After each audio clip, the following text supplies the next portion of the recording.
Bismillahirrahmanirrahim. Assalamualaikum warahmatullahi wabarakatuh. Hamdan syukranillah, salatan salaman ala rasulillah wa ala alihi wa mawala. Amma ba'du. Saya pertama-tama apologi, saya terlambat hadir. Bukan maunya saya. Saya harus mendengarkan arahan Bapak Presiden dan Menteri Dalam Negeri yang baru saja berakhir. Sehingga baru bisa hadir di acara bergengsi pada hari ini dalam acara Aceh Youth Business Forum tahun 2024. Syukur alhamdulillah kita semua hari ini diberikan kekuatan dan kesehatan sehingga bisa menghadiri. Salawat dan salam juga kita sampaikan kepada junjungan kita Nabi besar Muhammad sallallahu alaihi wasallam. Yang saya hormati para rektor perguruan tinggi atau yang mewakili, General Manager Anak Muda Aceh Unggul Hebat atau Amanah Rika Fatimah Syam, yang mana orangnya ya? Kemudian para termasuk tim amanah, para kepala SKPD yang hadir, ada dari PTSP, dari Pak Asisten, dari Kadis Syariat Islam, ada Pak Karo, dari Perindak, ya. Para unsur perbankan ada dari Pak Saiful Musadir, BSI, Bang Aceh ada? Oh ada, BSI di depan Bang Aceh ya. Kemudian para narasumber, para ketua ormas, para ketua, koordinator kelompok UMKM wirausaha. Yang mana kelompok UMKM? Ada? Kelompok UMKM wirausaha? Angkat tangan aja, jangan angkat tangan aja, enggak berani, oh repot. Ada? Ada. Serta tamu undangan semua yang saya hormati, saya muliakan. Menjaring ikan di air jernih, dibawa pulang ke tengah kota. Generasi muda berinovasilah dengan gigih, Aceh gemilang insya Allah nyata. Saya ditugaskan untuk apa ini? Untuk ngasih semangat atau langsung buka aja, bismillah, dengan ini saya buka. Ya. Baik, saya ngobrol sebentar sama Bapak Ibu sekalian. Waktunya maksimum 1 jam. Kebanyakan. Kalau saya kurangin, kalau banyakan. Tenang, free bayar, saya tidak usah bayar. Tapi biasanya anak yatim, bayaran saya diterima anak yatim hari ini nggak ada. Saya kesepakatan dengan saya, para kepala SKPD, kalau saya ngasih materi karena saya tidak dibayar, bayarannya kasih untuk anak yatim. Jadi supaya selalu dilindungi doa-doa anak yatim. Hari ini belum, nanti ngutang panitia. Bapak Ibu sekalian yang saya hormati, beri aku 1000 orang tua, niscaya akan kucabut Semeru dari akarnya. Beri aku 10 anak muda, niscaya akan kuguncang dunia. Bukan kata saya, kata Bung Karno. Kata Bung Karno. Artinya apa? Anak muda memiliki 100 kali amplifikasinya dibandingkan dengan anak muda. Makin bertambah usia, yang bertambah bukan kreativitas dan kegigihan, energi, bukan. Yang bertambah itu prudennya. Pruden itu apa ya? Kehati-hatian ya, semacam itu kehati-hatian. Pertimbangan. Tambah umur, prudennya tambah. Walaupun ada yang tambah umur energinya kayak nggak habis-habis. Ada juga. Gitu. Itu saya termasuk salah satu. Saya ingin menganggap insight dalam diri saya masih 20-an lah. Oleh karenanya kalau adu nggak tidur dengan anak muda saya sanggup.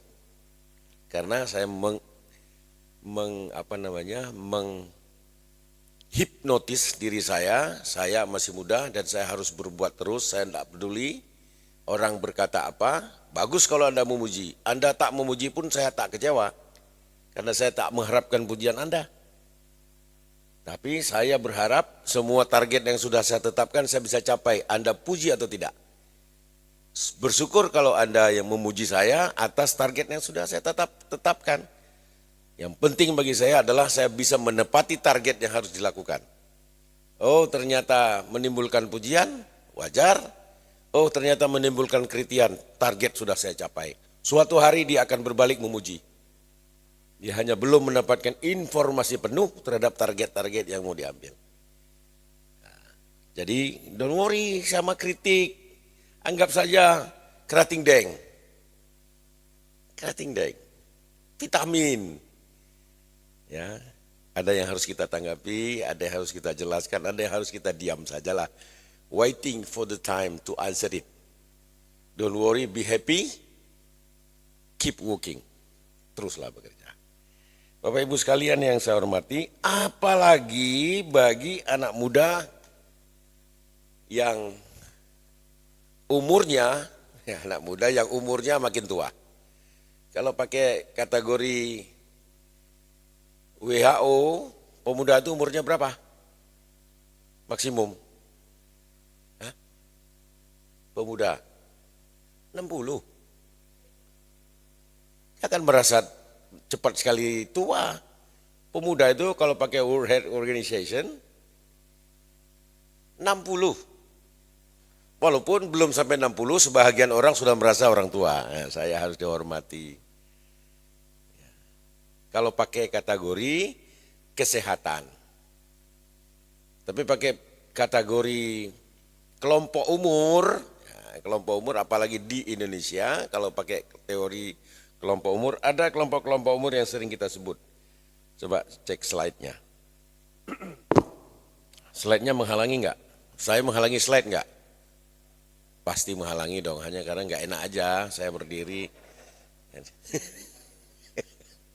Pertanyaannya saya menghalangi slide, pasti menghalangi. Kalau saya bertanya apakah Anda bisa tetap mengikuti slide walaupun saya berdiri di depan slide, jawabannya bisa. Jangan, saya pindah enggak? Pindah. Tolong pindahkan ini.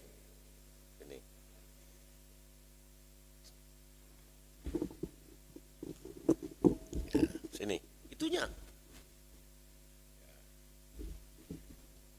Oke.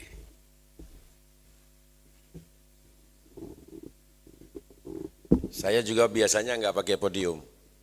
Karena kalau pakai podium saya endorse merek di depan ini. Yang di depan ini belum pernah bayar saya.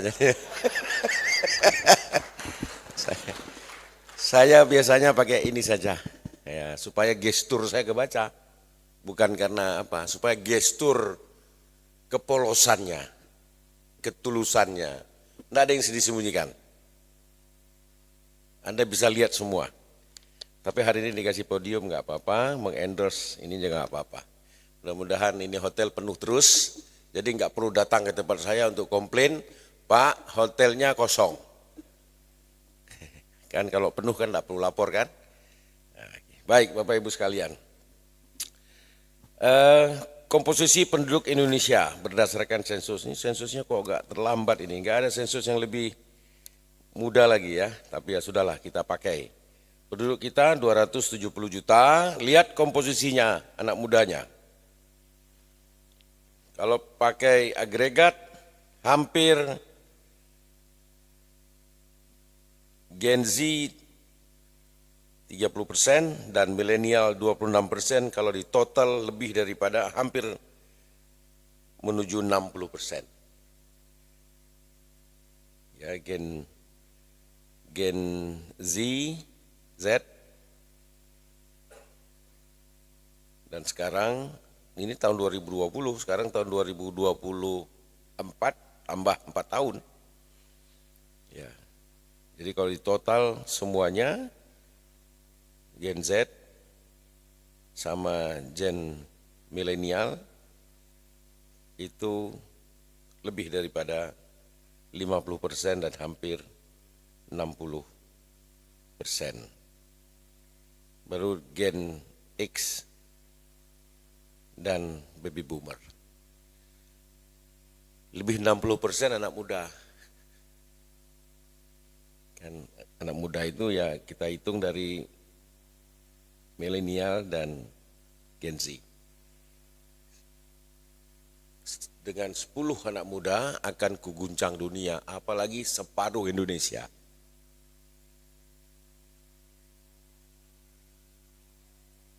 Termasuk juga di Aceh. Tak terlalu jauh antara angka Indonesia dengan Aceh. Bahkan untuk Gen Z Aceh 30%, untuk milenial 26%, lebih besar lagi ke 60%. Ini energi yang besar sekali yang menjadi cikal bakal dan motor penggerak ekonomi. Tinggal, where are you? Di mana Anda semua?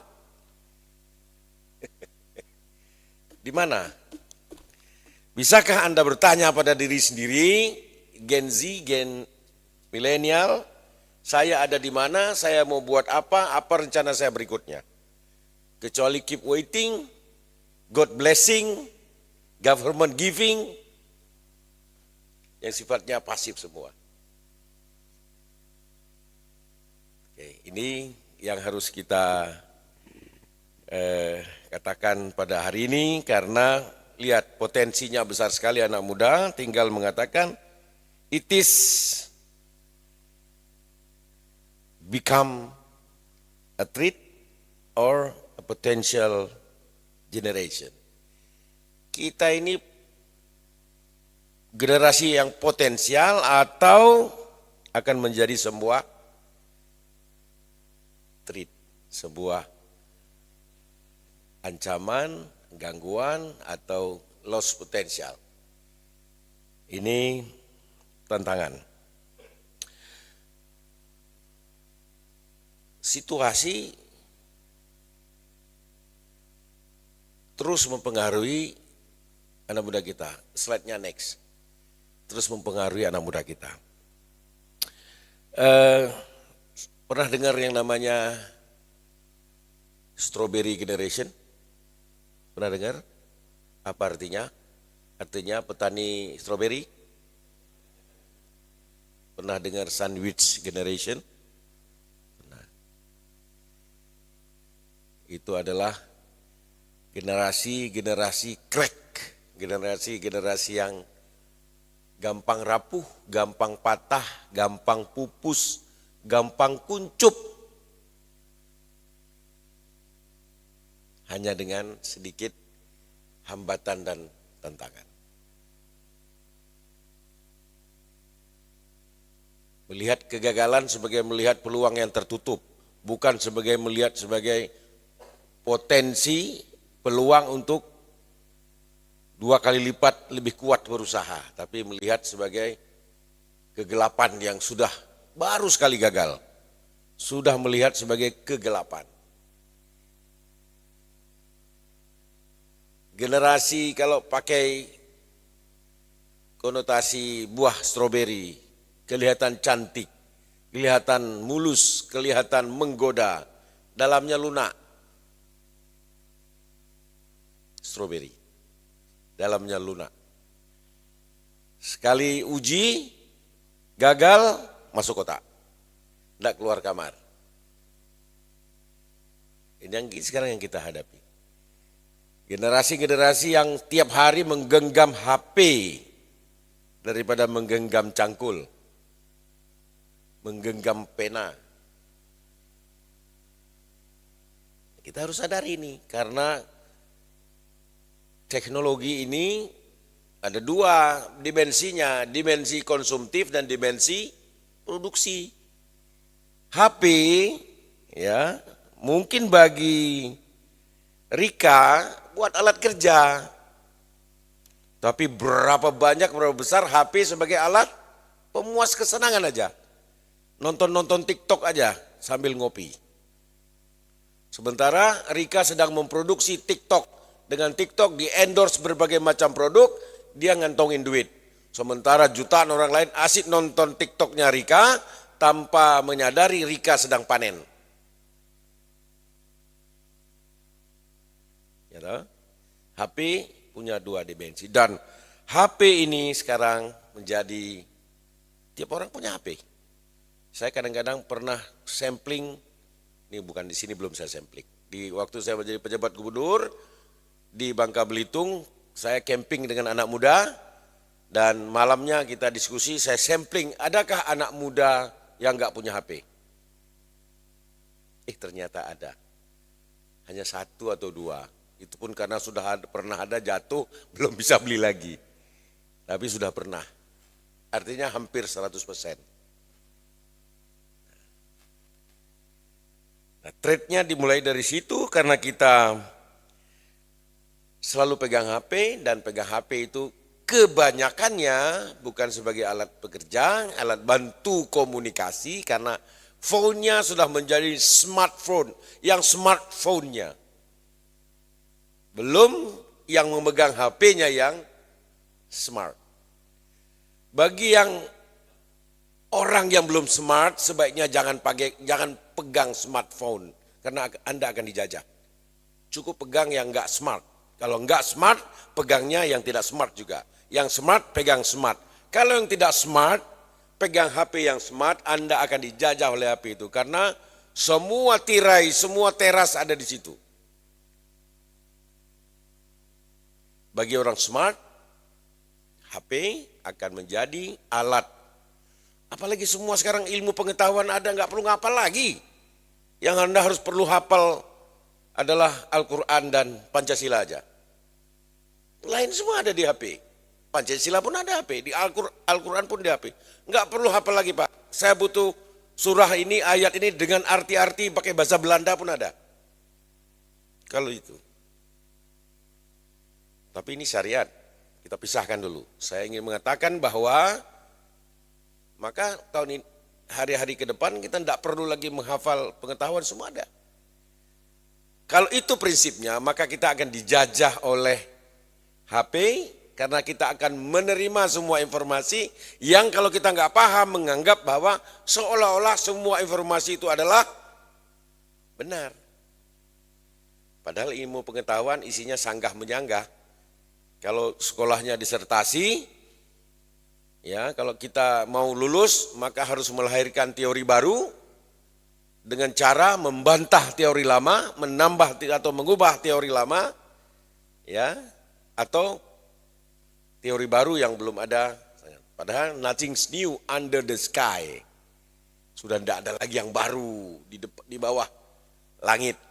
Baru di sini mungkin di pelosok sana sudah lama.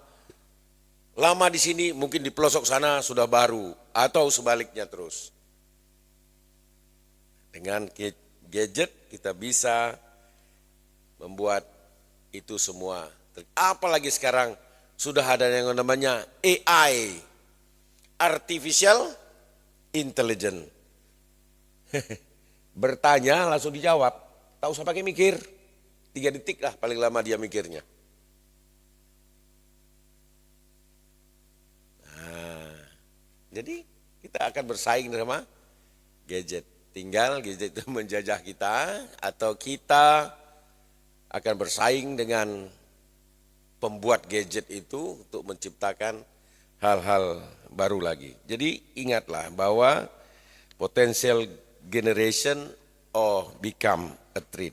Tantangannya ada di situ. Makin kalau itu hipotesa pertama, maka hipotesa kedua makin besar anak mudanya, makin besar threat-nya. Kalau kita nggak bisa menjadikan besarnya statistik anak muda menjadi potential. Nah, tentu pertemuan youth generation seperti hari ini terus perlu kita lakukan, but it's not only enough in a meeting, but in many activities to educate, to illiterate, to enhance the capacity of youth generation. Bapak Ibu, kawan-kawan sekalian yang saya muliakan, saya mau lihat atau kita buka-buka potensi Aceh. Nggak usah ngomong Indonesia, kita ngomong Aceh aja dulu ya. Nanti kalau saya balik Jakarta, saya bicara dengan anak muda, saya bicara tentang Indonesia. Hari ini saya bicara tentang anak Aceh aja dulu. Anda senang tinggal di Aceh? Senang? Melihat Aceh sebagai masa depan, melihat Aceh sebagai kesuraman atau keterangan. Kesuraman itu kata dasarnya suram, kata terang itu lawan katanya dari suram. Kesuraman atau keterangan, keterangan BAP Polda beda lagi itu ya. Sesuatu yang akan bright future atau dark future. Apa yang Anda lihat? Bright, ya lihatnya dengan potensi, lihatnya dengan ya, keyakinan bahwa nggak ada yang nggak bisa kita lakukan kalau kita mau. Pasti bisa. Makin besar kita punya constraint, hambatan, makin bertambah energi kita untuk menaklukkan constraint. Aceh dikatakan oleh pandangan Indonesia tempat bisnis yang banyak constraint. Paham pasti ya para young businessmen bahwa Aceh untuk sebagian bisnis banyak mengandung constraint, banyak mengandung tantangan-tantangan yang harus dihadapi dibandingkan dengan beberapa wilayah Indonesia dalam berbagai sektor bisnis tertentu yang ekosistemnya sudah bekerja. Kita harus analisis per sektor atau analisis per jenis usaha yang ingin kita tekuni. Dan itu yang bekerja adalah statistik. Kita bisa cek every day, every time, every minute dalam HP kita untuk mengecek statistik apa yang sedang terjadi. Tanya saja pada AI. Kalau kita sambil cek-cek di ini sambil tanya langsung ketik AI, apa sekarang yang paling banyak digunakan? ChatGPT. ChatGPT ya. Tanya saja. Apa hambatan ekonomi di Aceh? Cek aja. Apa isinya? Gak usah tanya Pak Gubernur, gak usah tanya orang tua. Sekarang saya bisa nanya ChatGPT. Masuk barang itu analisisnya. Nah, di Aceh, Agustus 2024, penduduk yang bekerja pada sektor informal 60%, formal 30%. Dibandingkan dengan Agustus 2023, persentase yang bekerja di sektor informal mengenai kenaikan. Informal yang naik. Dan kalau boleh kita mengkategorisi UMKM kita berapa persen? Bu Ferry, siapa Kadis Koperasi dan ini. Berapa persen UMKM kita dari total semua? Rata-rata Indonesia sekarang pun sudah 90%. UMKM kita 90%. Look. UMKM kita 99, Indonesia mungkin 90-an. UMKM. Kita bergerak di sektor UMKM. Ada untung, ada ruginya. Bukan untung semua. Untungnya adalah UMKM akan bertahan dalam krisis besar. Ruginya adalah dia tidak dapat memberikan support yang penuh terhadap pertumbuhan ekonomi yang kuat, yang tinggi. Jadi satu soal endurance, soal ketahanan, ya, yang satu soal growth, soal pertumbuhan yang tinggi. Ini ada tantangannya. Oleh karenanya sektor UMKM terus kita bina, tapi sektor yang akan menumbuhkan pertumbuhan ekonomi yang cepat, yang tinggi, nggak bisa kita tinggalkan. Nah, mana saja itu, ya. Mari kita lihat lagi laju pertumbuhan ekonomi kita 2023 4,23%. Hari ini sudah 5, berapa? 5,17%. Sektor mana aja yang nyumbang ini? Sektor yang nyumbang yang pertama adalah sektor tertinggi di sektor pertanian, kehutanan, perikanan. Kemudian sektor perdagangan besar dan eceran. Ini sumbangan paling besar terhadap PDRB kita. Ini lalu kemudian di sektor-sektor lainnya juga ada, tetapi ya pertambangan penggalian 7%. Kemudian di sektor industri pengolahan 4%, kemudian konstruksi 8%, lalu kemudian transportasi pergudangan 6%, kemudian lumayan lagi administrasi pemerintahan 8%, lainnya di bawah 3%. Lihat angka pertumbuhan ekonomi atau PDRB di Indonesia, mana yang provinsi atau kabupaten yang paling tinggi di Indonesia. Lihat.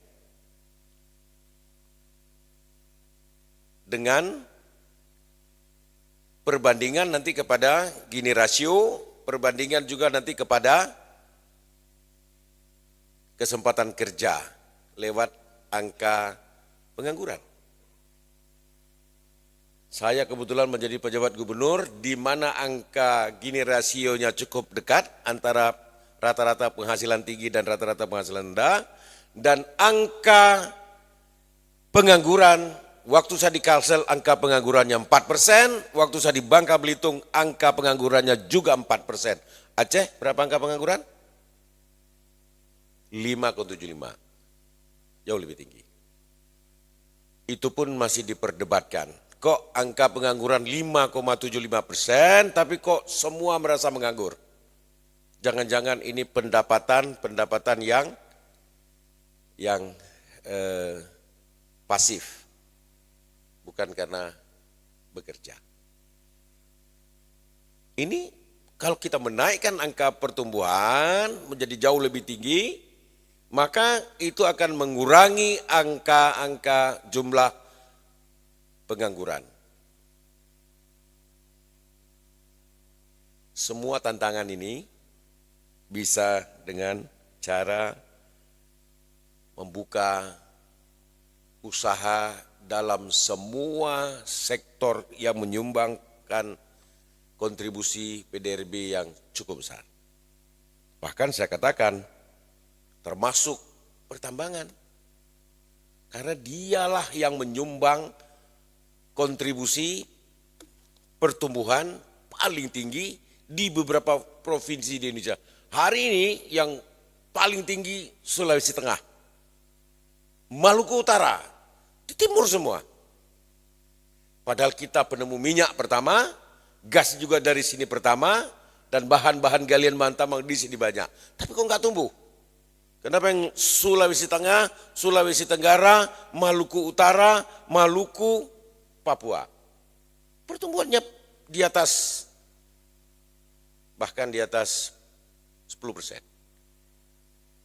Coba cek, ada yang 8%, ada yang 9%. Kabupatennya ya Morowali, ada Halmahera, ada Banggai, ada macam-macam. Semua daerah dengan potensi pertambangan yang ada. Makanya saya katakan, saya juga melihat di debat kandidat presiden saling menyalahkan soal pertambangan. No, it is our potensi. Potensi kita ada di sini. Sepanjang pantai barat selatan itu isinya harta semua. Apakah kita akan mendegradasi hutan? Hutan kita sekarang, mana gadis kehutanan? Berapa persen? 62% termasuk provinsi yang paling tinggi hutannya. Termasuk APL, apa APL? Areal pengguna lain isinya pun hutan. Tambang pertambangan biasanya bisa menempati di area pengguna lain dan juga bisa menempati hutan yang diperbolehkan. Itu pun semua menghutan. Ada beberapa industri pertambangan yang menyerap tenaga kerja cukup banyak, ribuan, tapi sedikit. Maka teorinya adalah membuka lapangan pekerjaan yang legal, berwawasan lingkungan, jangan lupa, ya, tambang berwawasan lingkungan juga bisa, ya. Dan itu akan memacu, menambah lapangan pekerjaan, menambah pertumbuhan per kapita, industri pengolahan yang menyumbang PDRB cukup tinggi, itu akan hidup. Jadi memberikan konsesi tambang bukan haram. Tetapi ada persyaratan. Ada persyaratan, daya dukung lingkungan, berwawasan lingkungan tetap harus dijaga, termasuk perhitungan untuk reklamasi dan pembaharuan pasca tambang. Ini termasuk. Kita di Pantai Barat tak perlu pertambangan yang cukup dalam sehingga tidak ada seperti di Freeport, enggak. Walaupun kita tahu mungkin dari hasil beberapa eksplorasi survei di hutan lindung kita banyak isinya, tapi belum tersentuh. Tidak ada pertambangan bawah tanah yang ada. Semua ini. Dan kalau ini bisa naik Pantai Barat Selatan, mudah-mudahan dia bisa salah satu kabupaten atau salah dua kabupaten yang bisa bersaing dengan Morowali, bisa bersaing dengan Halmahera, bisa bersaing dengan Banggai, bisa kita juga pengen maju. Kalau setiap tambang itu dan setiap desa merekrut 1.000 sampai 5.000 orang bekerja di sektor itu, maka itu akan hidup. Tapi ini harus dijelaskan dengan baik mengapa sektor ini memacu pertumbuhan. Gitu. Memang hari ini kita mengandalkan kepada sektor, dan baru kemarin saya dapat presentasi, Pak, di sana ada juga satu jenis batuan yang namanya batuan silika, bahan keramik. Tadi pagi saya diskusi sama orang Kadin, carikan aku pengusaha keramik dengan menggunakan bahan baku yang itu. Dan itu keramik itu bisa langsung jadikan gelas yang kualitasnya tinggi, yang hari ini dimonopoli oleh Thailand dan Vietnam dan China ininya. Kita juga punya, tapi baru diam saja, belum apa-apa. Dan tentu dengan forum-forum seperti ini anak-anak muda kita mulai searching apa yang harus dilakukan dengan kita berharap tentu anak-anak muda kita, perusahaan-perusahaan lokal kita yang mulai mengeksplor, jangan mengandalkan dari government spending saja yang enggak seberapa. Look, belum kita bicara dari sektor agriculture. Saya tanya tadi, pagi barusan saya tanya, di mana ada penggemukan sapi yang di atas 1.000 ekor di Aceh? Oh ada Pak, di mana? Satu di Pidi, Calu namanya. Calu, satu lagi di Biren, 1.000 ekor. Dua-duanya belah sini. Yang sebelah sana enggak ada, yang ada kandang terpanjang di Indonesia ada. Yaitu di Jalan Medan Melabu. Enggak ada. Enggak ada. Di mana pabrik ayam, peternakan ayam, ternak ayam kita, di mana yang sini kalibernya ratusan ribu. Belum ada laporan ke saya sampai hari ini. Fine, kalau begitu kita impor semua. Mana peternakan telur ayam yang 100.000 ekor? Kalau 80% betelor, 80.000 ekor per hari. 7. 0. So, anak muda aku sayang, pelajari kampungmu. Kalau engkau cinta pada kampungmu, cinta pada Aceh ini, ayo sing-singkan bajumu. Pelajari datanya, lakukan sesuatu. Kalau enggak, kau hanya mencaci aja orang lain yang sukses. Jangan. Orang sukses bukan untuk dicaci, orang sukses untuk ditiru. Oke, ini baru sektor ini. Belum sektor cabai-cabian. Oh salah, sektor cabai saja. Nanti salah pengertian. Maksud saya cabai hulu sampai hilir. Hari ini cabai di Aceh Tengah di Benar-Benar harganya range 9.000, 13.000. Kadang-kadang kita inflasi sektor cabai ini. Ya toh? Mahalnya, murahnya di situ. Coba di Melabuh, coba di sana, tetap 24.000, 25.000 asper. Dan kadang-kadang berlebihan.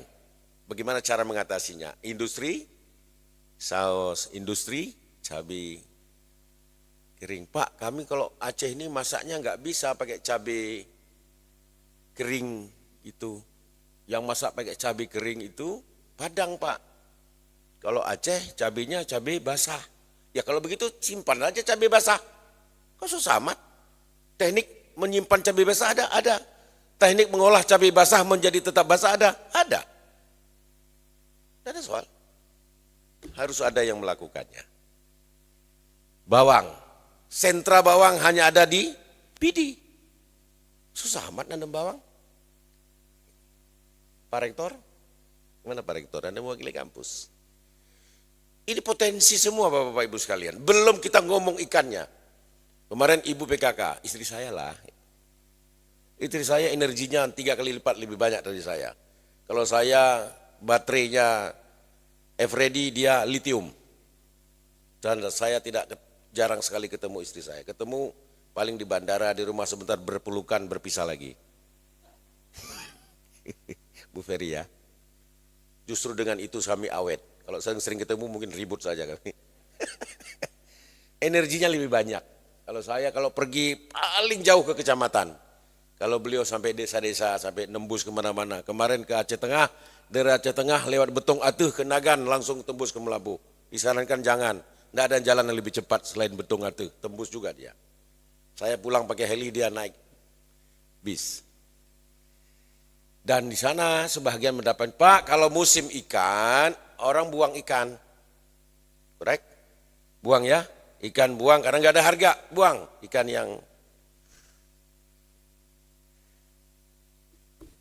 ikan ini murah kalau banyak, kan hukum pasar, mahal kalau dikit. Kan ini harus diatur. Bagaimana cara memanfaatkan ikan yang sedang banyak dan ikan kalau lagi sedikit. Semua bisa. Ayo anak muda bikin tepung ikan.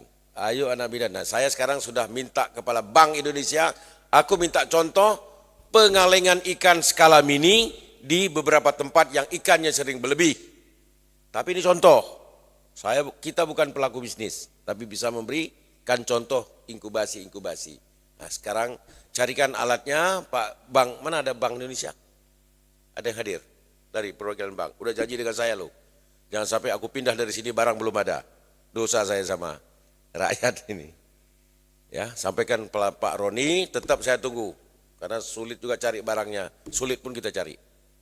Contoh bagaimana pengalikan ikan, apalagi ke depan kita makan bergizi. Makan bergizi itu bukan hanya waktu nggak ada ikan aja. Makan bergizi itu tiap hari harus bergizi. Kalau bisa kita pindahkan kelebihan ikan ini, disimpan lewat kaleng, kemudian disimpan dengan benar, maka ketika nggak ada ikan, kita pun tetap makan ikan. Maka harga akan rata sepanjang tahun. Itu. Sekarang Presiden minta makan bergizi setiap hari, mulai tahun 2025. Kita harus prepare, kalau enggak kita importir lagi makan bergizi. Yes or no? Yes deh. Tantangan dan peluangnya ada di depan mata, intip segera persiapan para youth businessman. Ini belum di sektor-sektor yang lain, ada sektor kuliner. Oh, kalau sektor kuliner jangan tanya, Pemulia Jame dengan kuliner. Saya pun sudah membuktikan dalam 3 bulan 5 kilo. Naik berat badan dan tidak ada upaya mengeremnya.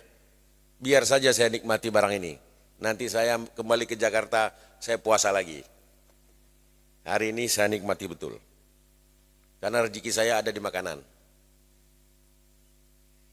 Belum di sektor kerajinan, craft. Yang kita tahu, eye catching, craft, ya, kemudian good packaging. Ini ciri-ciri handicraft, kerajinan yang makin menaik. Sudah dapat endorse dan pujian kita dari Presiden Jokowi kemarin, kok harga seperti ini dia hargai cuma 500-600 ribu, yang mestinya bisa. Sebahagian yang menaikkan harganya adalah good packaging. Pernah beli Louis Vuitton?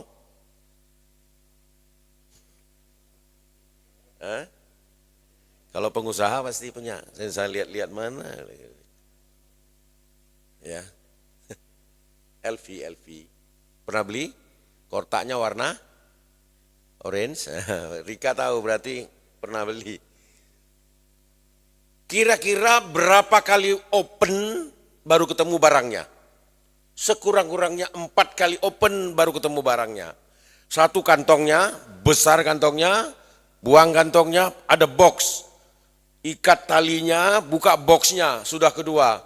Di dalamnya ketemu koran-koran atau penutup plastik-plastik, kertas-kertas, 3. Di dalamnya ada kantong kain, 4. Baru ketemu barangnya. Betul? Kok Bapak tahu? Bapak beli. Saya pun beli.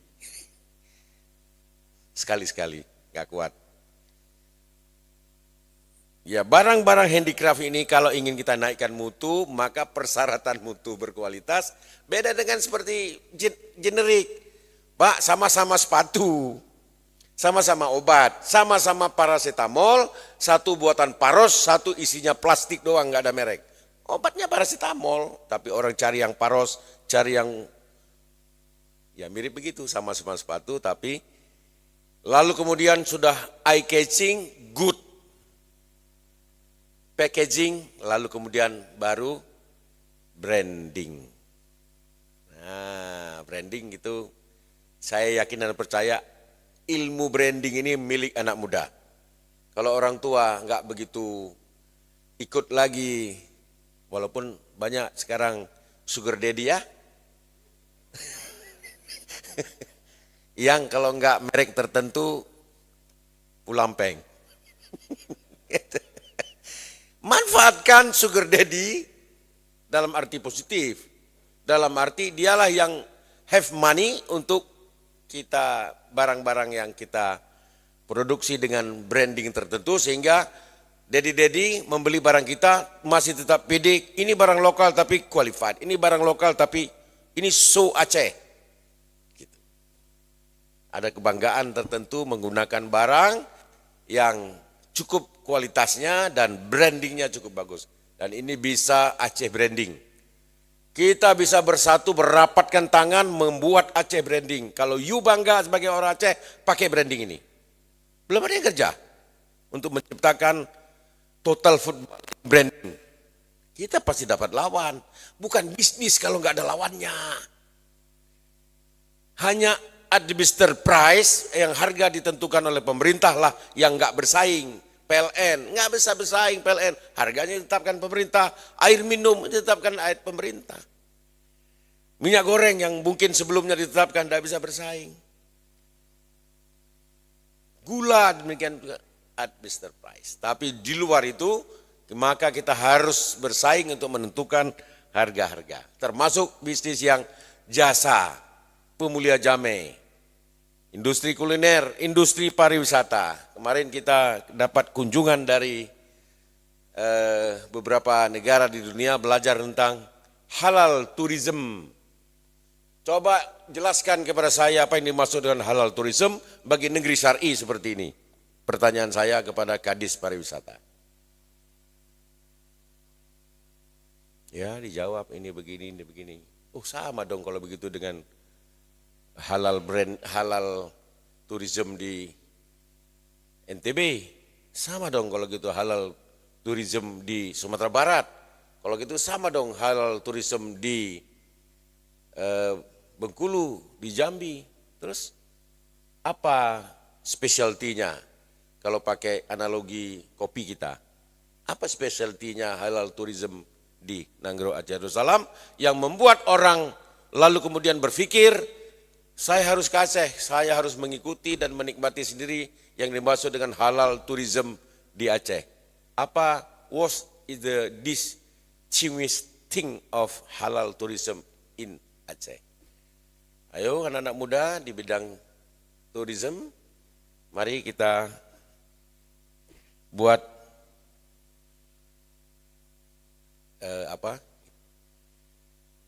pembeda halal tourism di Aceh. Karena orang kalau kita ingin membuka jalur lebih luas ke Malaysia, ke mana-mana untuk melihat itu, begitu sampai, jangan sampai seperti sudah berkunjung satu kali lalu merasa kapok. Tapi berkunjung satu kali lalu merasa rindu. Seperti sumur di ladang, boleh kita menumpang mandi. Kalau sudah satu kali datang, insya Allah datang lagi. Kira-kira begitu. Sama anak muda lah yang menciptakan dengan menggunakan konten-konten kreator, menggunakan dengan smartphone, menggunakan inovasi-inovasi, kita majukan Aceh sebisa kita. Contoh hebatnya Zuckerberg dan Nadiem Makarim. Next. Dua-duanya belajar dari pengalaman sehari-hari. Kesulitan, tembok, constraint selalu melahirkan ide-ide baru. Jangan merasa kita bahwa begitu tidak ada constraint maka inilah kesempatan kita berusaha. Justru sebaliknya, constraint, halangan, tantangan membuat kita mengeluarkan ide baru melawan constraint itu. Nadiem Makarim. Terlepas apapun penilaian terhadap Nadiem Makarim sebagai Menteri Pendidikan, tetapi dia sukses menembus salah satu top listing di bursa saham yang namanya perusahaan apa ya? Nah, itu dia, saya nggak berani nyebut takut salah, direkam dulu. Yang membawahi sekarang ada Gojek, GoFood, sekarang merger sama Goto. Ya. Walaupun sekarang lagi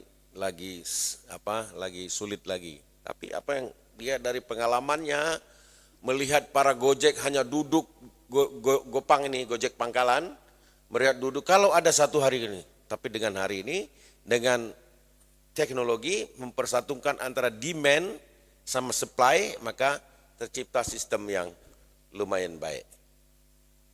Ini dari transportation, kemudian berkembang ke food, berkembang ke jasa-jasa lainnya. Termasuk kita di sini. Misalnya kesulitan, Pak, kami petani Aceh Tengah sudah capek nanam harga 9.000, tahun depan kami nggak mau nanam lagi, Pak. Kapok kami, Pak. Maka kemudian tak ada lagi yang nanam cabai, maka kita impor cabai. Kalau impor cabai, kalau di sana lagi panen, kita bagus dapat. Tapi di sana juga nggak ada cabainya. Saya pernah mengalami ketika saya jadi gubernur Bangka Belitung, harga cabai 1 kilo Rp135.000 kilogram. Belum pernah kan? Itu yang membuat meradang para pimpinan sana, kok PJ nggak bisa menurunkan harga. Saya tugaskan di Bangka Belitung, turunkan inflasi yang sudah jadi berkali-kali sebagai penyumbang inflasi terbesar di Indonesia. Saya masuk sana 2 bulan, dari 130.000 menjadi paling tinggi Rp40.000. Di Bangka Belitung 40.000 udah murah. Petani bilang, tolong Pak, janganlah di bawah 35.000. Kalau udah 40.000 sudah oke lah. Masih ada kita margin Pak 5.000. Dan saya sudah hitung satu pohon per pohon saya hitung. 1 hektar berapa batang, 1 batang berapa lama berbuah, dan 1 batang berapa kilo sekali berbuah sampai dia mati pohonnya. Sudah saya hitung. Maka ketemu harga 1 batang tumbuh Rp12.000 per batang ongkos produksi. Kalau di sini pertanian mana? Berapa ongkos produksi 1 batang cabai di Aceh? Tak lebih daripada 8.000. Itu pun sudah mahal mestinya. Tapi di sana tanahnya tanah tambang, suruh tanam cabai. Tumbuh tapi sedikit maksa. Jadi kosnya lebih banyak untuk pupuk, maka harga lebih tinggi. Dan itu lebih baik 40.000 daripada tiap hari harus ngimpor dari pasar induk Pondok Gede. Belum tentu bisa sampai ke dalam daratan, karena kalau laut surut barang tak masuk, karena kedalamannya hanya 2 meteran saja. Semua laut pantai pelabuhan yang ada di Bangka Belitung. Kesulitannya lebih tinggi kalau soal agriculture dibandingkan dengan Aceh. Tinggal pendekatan entrepreneurship terhadap beberapa komoditas yang membuat bisnis sektor jalan. Jangan lihat menunggu, apalagi lihat proyek pemerintah. Hopeless kita kalau hanya menunggu proyek-proyek pemerintah. Karena proyek pemerintah stimulan. Walaupun di Aceh, terus terang saja, proyek pemerintah ini menjadi yang menggelindingkan ekonomi, terutama dari bulan Juni sampai Desember. Apa maksudnya? Iya, kalau APBD-nya terlambat disahkan, baru berjalan April, baru proses-proses baru berjalan bulan Juni, Januari sampai Juni nggak ada bisnis. Duit pemerintah nggak turun. Apa yang terjadi? Inflasi tinggi di bulan Januari, kesempatan bekerja di bulan Januari sampai Juni nggak ada.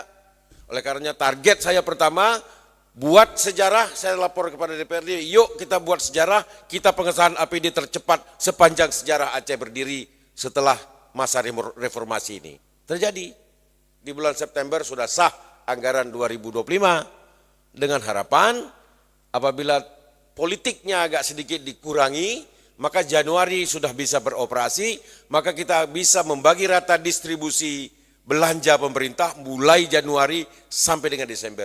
Jadi setiap bulan working, bukan hanya nunggu Juni, para kontraktor, pada leveransir, para pembina masyarakat dari bulan Januari sudah kerja, dan dari bulan Desember ini sudah persiapan. Bankir juga begitu. Jangan hanya uang masuk ini di bulan Juni sampai Desember. Sementara buat bulan Januari sampai Juni isinya kredit semua, pinjaman semua. Ini ada perputaran yang, Bapak Ibu sekalian yang saya hormati, semua ini bisa kita lakukan dengan kolaborasi dan kerjasama, termasuk dalam bisnis, bagaimana membuat koresponden, membuat link, membuat kerja bareng, kerja kolaborasi dengan berbagai macam pihak, peluang. Tapi untuk itu semua mindset. Ini bukan mindsetnya Bupati Aceh Utara dulu ya, mindsetnya harus kita sesuaikan kepada mindset bisnis anak muda, youth generation, dengan pola-pola perilaku-perilaku dari entrepreneur mindset, pola pikir sektor bisnis entrepreneur. Apa aja itu? Yang melawan semua sandwich generation, melawan semua prinsip-prinsip strawberry generation. Yang sebagian menganggap bahwa failure is an opportunity to grow. Lawan semua potensi kegagalan. Kalah sekali, biasa. Patah hati sekali, biasa. Ada yang baru berjodoh setelah 8 kali patah hati, justru menganggap inilah istri tuku terbaik dibandingkan 8 pengalaman buruk sebelumnya. Gitu. Beda dengan saya, kebetulan saya pacar pertama langsung saya nikahi. Daripada dinikahi orang. Nah, langsung saya nikahi.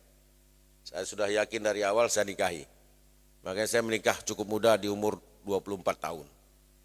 Tunggu apa lagi? Pekerjaan ada, semua ada. Saya butuh di samping saya pemberi semangat. Karena suksesnya seseorang selalu ada wanita tangguh di belakangnya, betul? Satu yang tangguh itu. Kalau 2 tangguh kan lebih hebat lagi. Yang ini bercanda, jangan diikuti. 2 itu maksudnya 1 ibu, 1 istri bagi yang laki-laki. Jadi kalau dibilang 2 langsung jangan sangka dulu, ibu masih hidup. Yang selalu mendoakan. Okay? Failure is opportunity to grow. Gagal, tabrak, gagal, maju terus. Ya, ini namanya kader yang tangguh. Ya, jangan sekali ini langsung patah hati langsung bikin LSM. Ya, gagal nanam cabai langsung bikin LSM. Jangan. Coba lagi, coba lagi, coba lagi. Sekarang kita minta semua yang memiliki portofolio Bina teruskan, teruskan. Ya. Terus tantangan membuat kita terus tumbuh. Terus I can learn to do anything I want.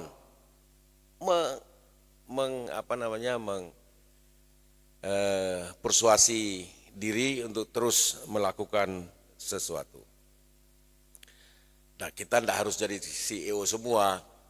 Saya baru kuliah, baru lulus 2 minggu, saya ingin jadi direktur utama. Ya, bentar dulu Pak. Ya kalau ingin jadi direktur utama, Anda ke kantor Kumham, ke kantor pengacara, bikin perusahaan, dudukkanlah Anda sebagai direktur utama. Jadi direktur utama, without no jobs. Gak usah berat-berat, tanpa pekerjaan. Yang dimaksud sini adalah, walaupun kita bukan jadi CEO, bukan menjadi dirut, tetapi kita bisa memulai semua, mulai dari yang kecil-kecil dulu, asal mindsetnya sudah ketanam, ketangguhan sebagai entrepreneur, itu sudah ketanam kepada diri kita sendiri. Semua hal-hal yang menghambat pikiran kita, yang dinamakan dengan mental block, singkirkan. Karena yang biasanya menghambat kita ini adalah mental block. Tak berani bertarung, takut duluan. Ya, padahal tidak ada orang sukses di dunia ini tanpa melalui rintangan-rintangan, melalui hambatan-hambatan, bahkan Lim Siu Leong sekalipun. Ya, bahkan pedagang-pedagang besar sekalipun, semua pernah mengalami masa-masa sulit, masa-masa perjuangan, tapi justru karena dia tidak menyerah, dia menjadi besar. Oleh karena kepada anak muda, begitu Anda melihat peluang, Anda melihat tantangan di depan, jangan berhenti, teruskan. Karena jangan-jangan hambatan dan tantangan yang kau hadapi, itulah peluang suksesmu. Langsung selesai. Tidak ada orang bisnis besar dengan slowly. Dengan termasuk anak raja sekalipun.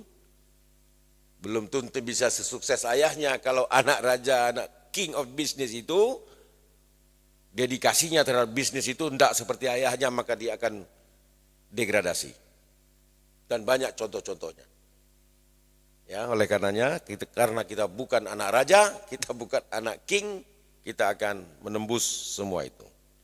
Dan pemerintah akan terus membuat upaya-upaya untuk memberikan kesempatan sebanyak mungkin kepada anak muda lewat inkubasi bisnis.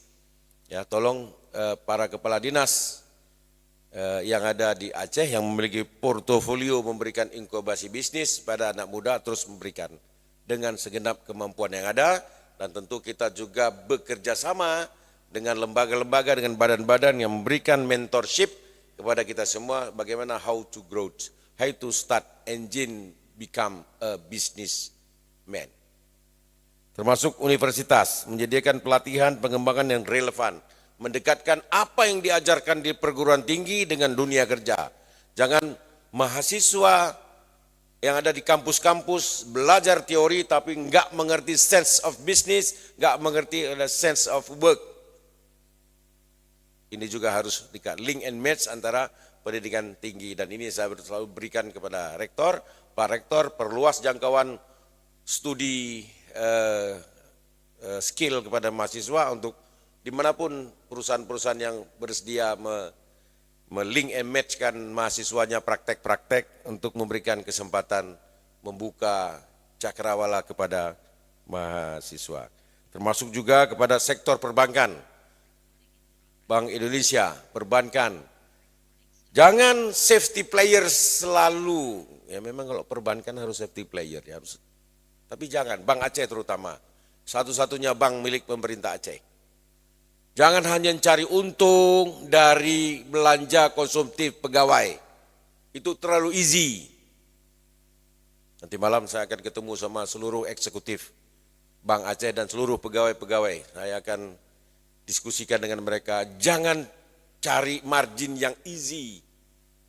Bank Aceh ya, yang berfungsi sebagai intermediasi antara pemerintah juga memberikan kesempatan-kesempatan, termasuk Bank BSI dan bank-bank syariah lainnya memberikan kesempatan mendorong sektor bisnis di bawah.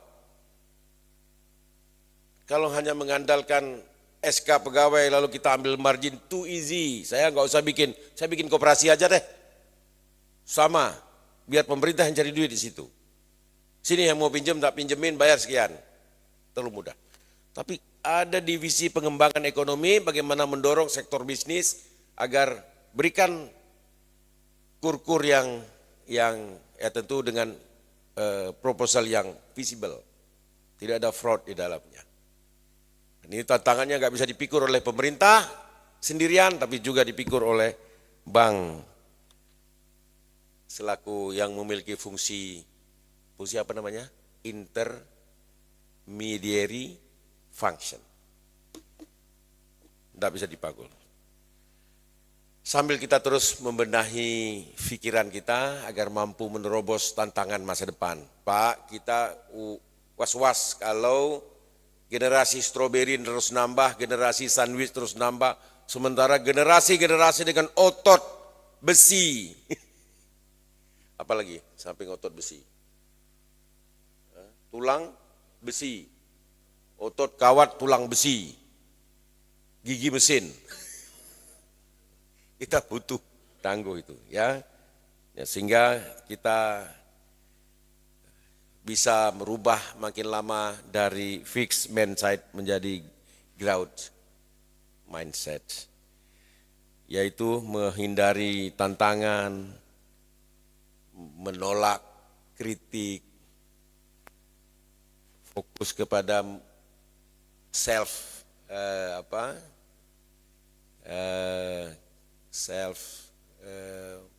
branding ya, kemudian feel threatened by other success.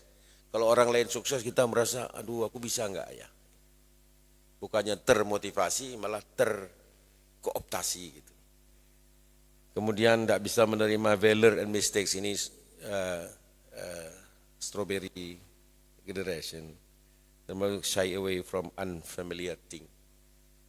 Ini fix mindset, kita akan berubah kepada view challenge as opportunity. Setiap tantangan percayalah ada dokunya di situ, ada sesuatunya di situ. Setiap tantangan, oleh karenanya selalu ada orang mendorong perang. Mengapa? Mengapa orang mendorong perang? Supaya laku teknologi kesenjataan, supaya laku peluru, supaya laku body protector, supaya laku sepatu komando, supaya laku. Yang dorong yang bisnis senjata. Kalau tidak pernah yang bisnis persenjataan mempelopori perdamaian, tidak laku barang dia. Selalu dalam challenge itu ada peluang-peluangnya, ya. Kemudian fokus on the process, not the end result. Walaupun sekarang sudah mulai ditinggalkan. Jadi tidak fokus kepada proses, bukan kepada hasil. Sekarang fokus kepada proses dan fokus kepada hasil. Jadi nggak ada hasil, kami hanya fokus kepada proses. Nggak bisa begitu lagi. Kalau dulu fokus kepada hasil, nggak peduli prosesnya seperti apa, akan melahirkan instant generation. Lalu dirubah menjadi pokoknya proses, hasil kita lihat nanti. Maka akan terus berkutat kepada proses yang nggak pernah selesai. Karena kita bisa learning by doing, doing by learning. Oleh karenanya kita fokus kepada proses, juga fokus kepada hasil. Hasil akan ditentukan oleh statistik yang kita bisa baca every day, every week, every month, every year. Kita akan lihat dari kemajuan kita lewat statistik-statistik, termasuk terhadap diri kita. Sekali-sekali cek pikiran kita, pikiran kotor, catat hari ini aku 3 kali pikiran kotor.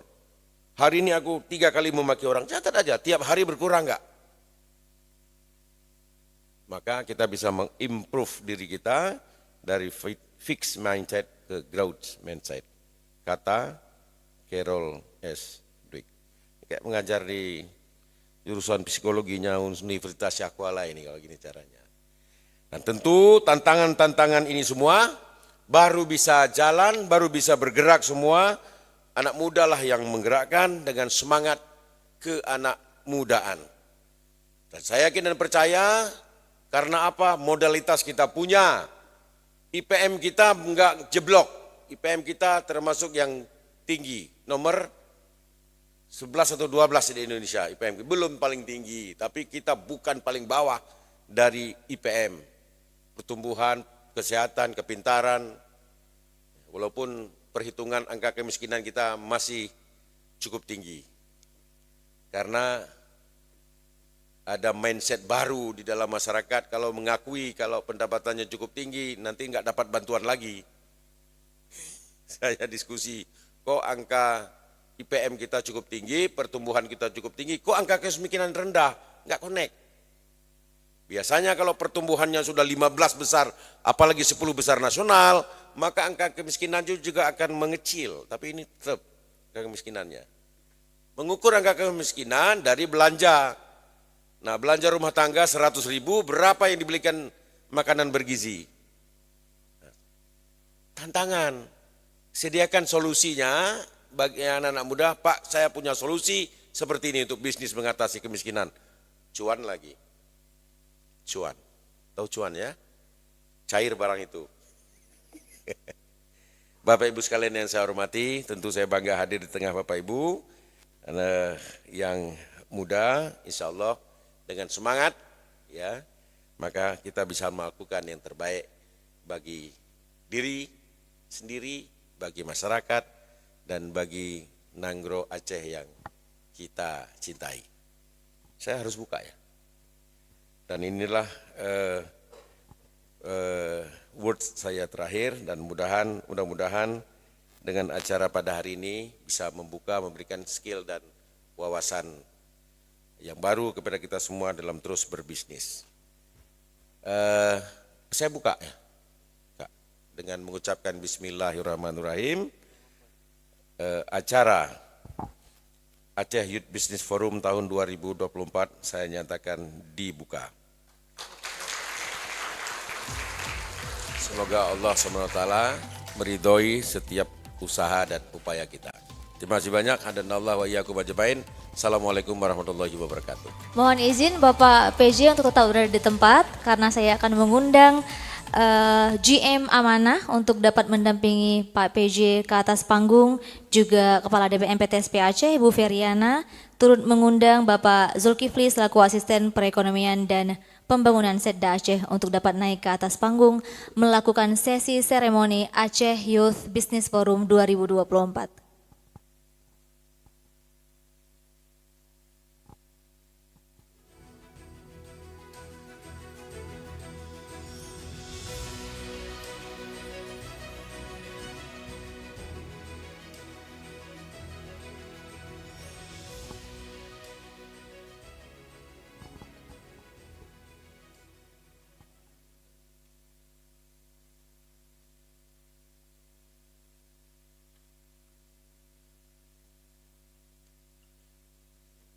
Baik, Bapak Ibu sekalian, kita saksikan bersama-sama Aceh Youth Business Forum 2024.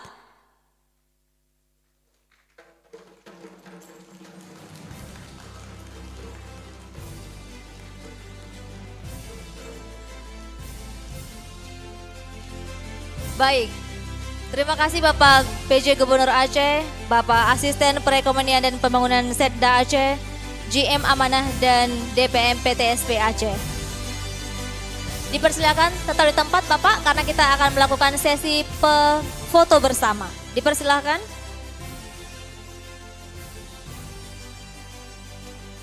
Dipersilakan kameramen untuk dapat mengambil foto bersama. Baik, 3, 2, 1. 3, 2, 1. Baik,